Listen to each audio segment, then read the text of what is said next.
안녕하세요. 퓨처스러운 미래학 3강 2부를 시작하겠습니다. 저는 강보윤입니다. 여러분은 지난 시간에 3강 1부에서 블랙홀의 사진을 보셨지요? 저랑 카쿠 박사님과 함께 지구로부터 약 5,500만 광년의 성간 여행을 하셨는데요. 오늘도 그 여행은 계속됩니다. 다음 영상은 오늘 강의 인트로가 될 수 있기 때문에 여러분께 잠시 먼저 보여드리겠습니다. 책 인류의 미래와 관련해서 미치오 카쿠 박사가 CBS와 인터뷰한 내용인데요. 이 인터뷰에서 카쿠는 우주인만이 아닌 우리 인류가 지구를 떠나게 되는 날이 올 가능성뿐만 아니라 떠나야 되는 필요성에 대해서도 얘기합니다. 이 내용은 미래의 물리학이라는 책의 뒷부분하고도 겹치는 부분인데요. 미치오 카쿠는 미래학의 시계에서 현미래인 두 자릿수의 스케일의 미래보다는 100년의 근미래, 1000년 단위의 중미래, 만년 후의 원미래에 대해서도 관심이 많으신 것 같습니다. 그러니까 많은 수의 인류가 지구를 떠나게 되는 날은 적어도 100년 안에는 오지 않을 것 같은데요. 그 사실이 여러분은 다행이라고 생각되십니까? 아니면 저처럼 아쉽다고 생각되시는지요? 저도 카쿠님처럼 공상 과학을 좋아하다 보니까 제가 궁금했던 부분 중에 하나가 인류의 외모와 지능이 1000년 후, 만년 후에는 어떻게 될지 궁금한데요. 카쿠는 이에 대해 예측을 하기 위해서 7만 5천 년 전 과거로 돌아갑니다. 우리가 10년 후의 미래를 예측하기 위해서 최소한도 필요한 시간이 과거 10년 전으로 돌아가서 역사를 살펴보는 것인데요. 만년 후의 미래를 예측하기 위해서는 만년 전으로 돌아가야 하는 것이죠. 그런데 하필 왜 7만 5천 년이냐고요? 바로 그때가 인류를 거의 멸종 위기에 몰아넣었던 인도네시아 수마트라 섬의 토바 화산 폭발이 있었던 때입니다. 이 화산 폭발은 1980년 산 정상에 400m를 날려버린 세인트 헬렌스 화산 폭발의 5,000배에 달하는 규모로 지난 200만 년 지구 역사상 가장 큰 화산 폭발로 꼽히고 있습니다. 얼마만큼의 큰 규모인지 우선 세인트 헬렌스 화산 폭발의 장면을 보시고요. 그 다음 첫째 토바 화산의 폭발은 7만 5천 년 전이기 때문에 카메라는커녕 그림을 그릴 종이도 발명되기 전이기 때문에 여러 가지 과학적 근거를 바탕으로 해서 시뮬레이션해서 만든 비디오를 보시기 바랍니다. 이 화산 폭발로 화산 겨울이 찾아와서 1000년간 지구 기온이 낮아졌고요. 약 2000명으로 추정되는 인류 호모사피엔스만 빼놓고 인류를 전멸시켰던 대재앙을 가져왔다는 것이 최근까지도 정설처럼 여겨지는 토바 대재앙 이론입니다. 유전자 분석을 하면 인간의 유전적 다양성은 실제로 유사한 종에 비해서 상당히 낮은데 이를 인구의 병목 현상이라고 합니다. 이 사실은 중요한 의미를 지니는데요. 이때 생존한 인류의 유전자가 현재 인류의 유전자와의 비교 분석의 대상이 되고 결국은 이를 근거로 미래의 인류를 예측해 보게 되는 것이거든요. 따라서 다음과 같은 질문이 있을 수 있습니다. 호모 사피엔스 다음의 인류는 무엇인가? 인류는 수천 년 후 현재 인류인 호모 사피엔스와 얼마나 다른 종으로 살아갈 것인가? 미래의 인류가 우주은하 전역으로 퍼져나가고 지구와 연결고리가 단절된다면 그들은 현생 인류와 얼마나 다를 것인가? 이에 대한 아주 라프한 예측을 하기 위해서라도 최소한 두 가지 생물학적 지식과 두 가지 가정이 필요한데요. 첫 번째, DNA 변이가 1% 진행되는데 약 150만 년이 걸린다. 이는 우리 현생 인류와 가장 가까운 네안데르탈인과 우리 DNA가 0.5% 차이가 나는 것으로 분석된 숫자입니다. 이것을 DNA 시계라고 하는데요. 이는 시간으로 따지면 50만 년에서 100만 년에 해당이 됩니다. 두 번째, 현재의 인류에서 임으로 추출한 두 사람의 DNA 차이는 평균 0.1%이다. 그리고 두 가지 가정은요. 첫 번째, 인간의 DNA에 대한 조작은 없다. 두 번째, 빛보다 빠른 우주선을 만들지 않는다. 결론은 이러한 가정과 생물학적 지식을 바탕으로 미래 예측을 해보면 10만 년 동안 모든 접촉을 끊고 독자적으로 살아가는 인류의 DNA와 현생 인류의 DNA 차이는 0.1%를 넘지 않을 것이며 결국 인간의 모습과 크게 달라지지 않을 것이라고 분석합니다. 따라서 7만 5천 년 전 호모사피엔스 인류와 지금까지 사람들의 유전자의 차이가 너무 작아서 이를 토대로 7만 5천 년 후 미래에 적용시켜보면 인간이 슈퍼 울트라 사피엔스 사피엔스가 되는 것은 쉽지 않을 것 같습니다. 따라서 오히려 미래학자 레이 커즈와일의 특이점에 더 무게가 실리는 것 같습니다.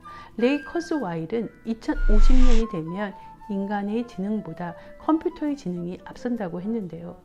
레이 커즈와일에 대해서도 제가 드릴 말씀이 많지만 오늘은 여기까지만 하겠습니다. 두 번째로 미치오 카쿠는 인류의 미래라는 책에서 인류 문명의 3가지 단계에 대해서 설명하고 있는데요. 그 기준은 러시아의 천문학자 니콜라이 카르다쇼프가 만든 카르다쇼프 척도입니다. 카르다쇼프 척도는 문명의 기술 발전을 분류하는 방법으로 외계 문명을 찾는 법이라고도 불립니다. 에너지 소비량을 기준으로 하는데 이 척도가 어떻게 나왔는지 살펴볼 필요가 있습니다. 그 배경이 되는 논리는 우주에 존재하는 모든 종류의 생명체는 생존을 위해서 에너지를 필요로 하는데 어떤 종족 혹은 문명이 생존을 위해서 사용하는 에너지 규모를 추적하면 문명의 발달 정도를 가늠해 볼 수 있다는 논리입니다. 즉 문명이 이용할 수 있는 에너지 크기를 바탕으로 문명의 단계를 설명하고 있는데요.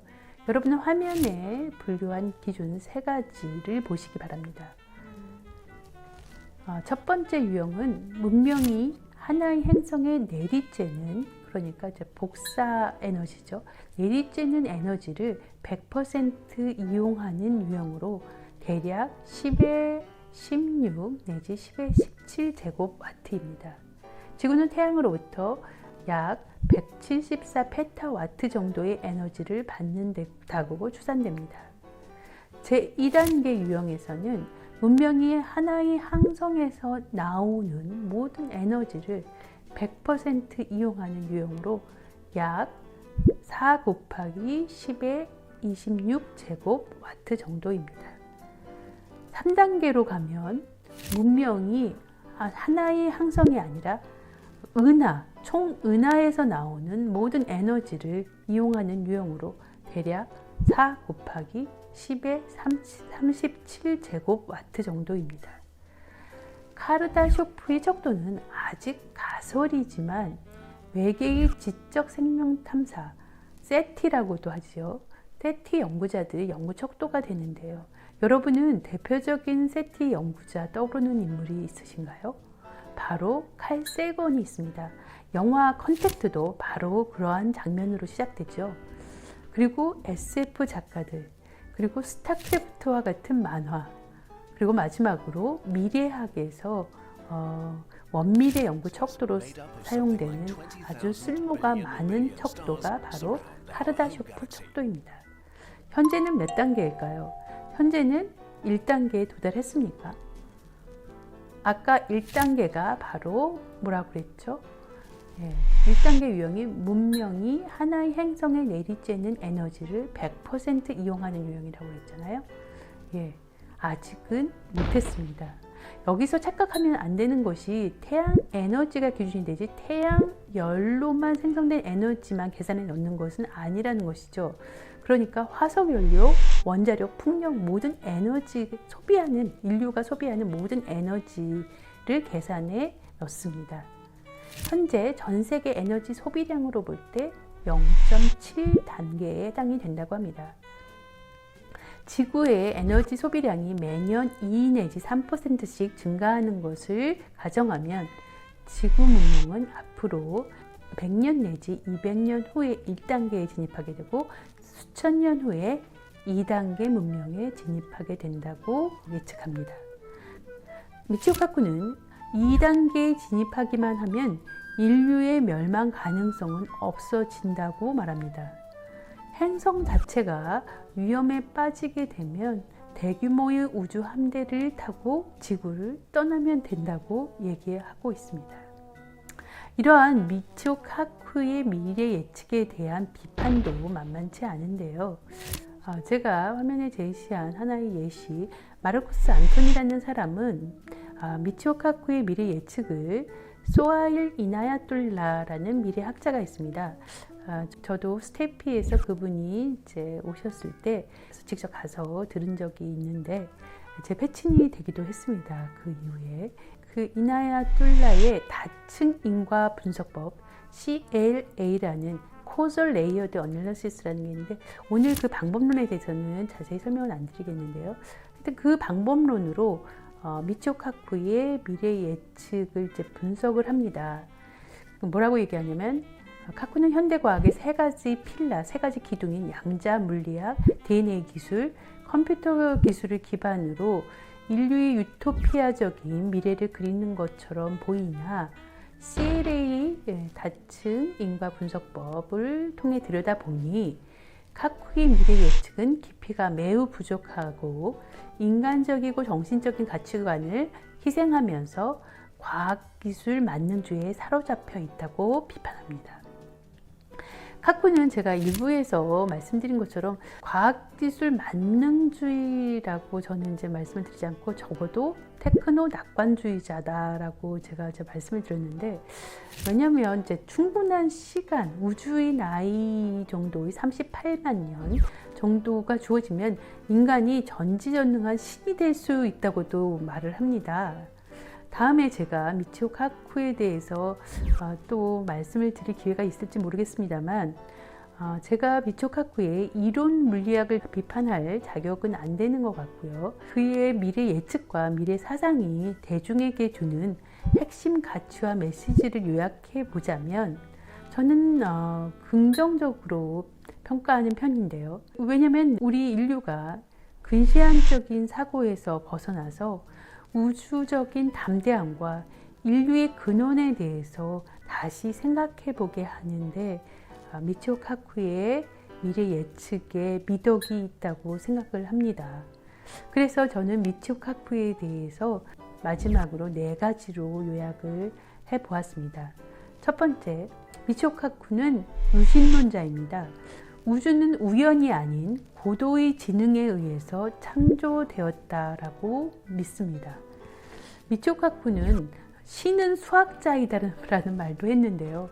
신의 마음은 11차원의 초공간에서 울려 퍼지는 선율의 음악과 같다라고 말합니다. 제가 2주 전에 100만 년 만에 클래식 공연장에 갔었는데 베토벤의 운면고향곡 전악장을 들으면서 정말 그 말이 무슨 말인지 조금 알 것도 같았습니다. 그런데 그 신은 어떤 특정 종교의 신이 아니라 아인슈타인처럼 모든 존재에 질서와 조화를 부여하는 스피노자의 신을 믿는 것으로 생각이 됩니다. 두 번째, 미치오 카쿠는 세상에는 과학적으로 검증하고 재현할 수 없는 진실이 있다고 말하고 있습니다.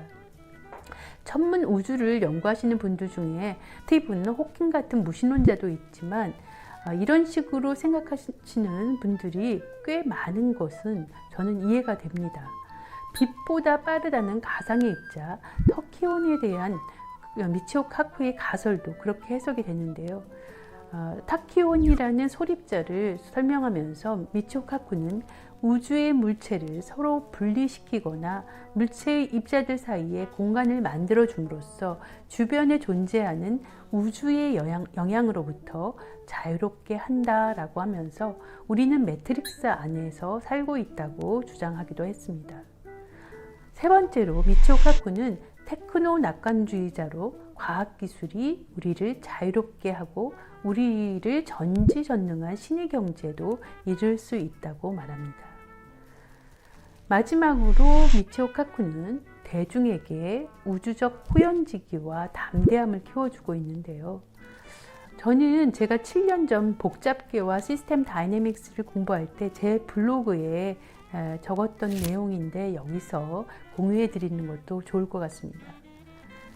군자 화이부동 소인 동이브루아 분자는 화합하나 부화내동하지 아니하고 소위는 부화내동하나 화합하지 아니한다. 이것이 제가 미래학과 복잡계 그리고 미초 카쿠를 공부하면서 2020년 단기 4353년 끝자락에 듣는 단상이고요. 요약하면 우주 앞에서 담대하면서도 겸손한 마음을 가져야 할 것 같다는 생각입니다. 퓨처살롱 강보영이었습니다.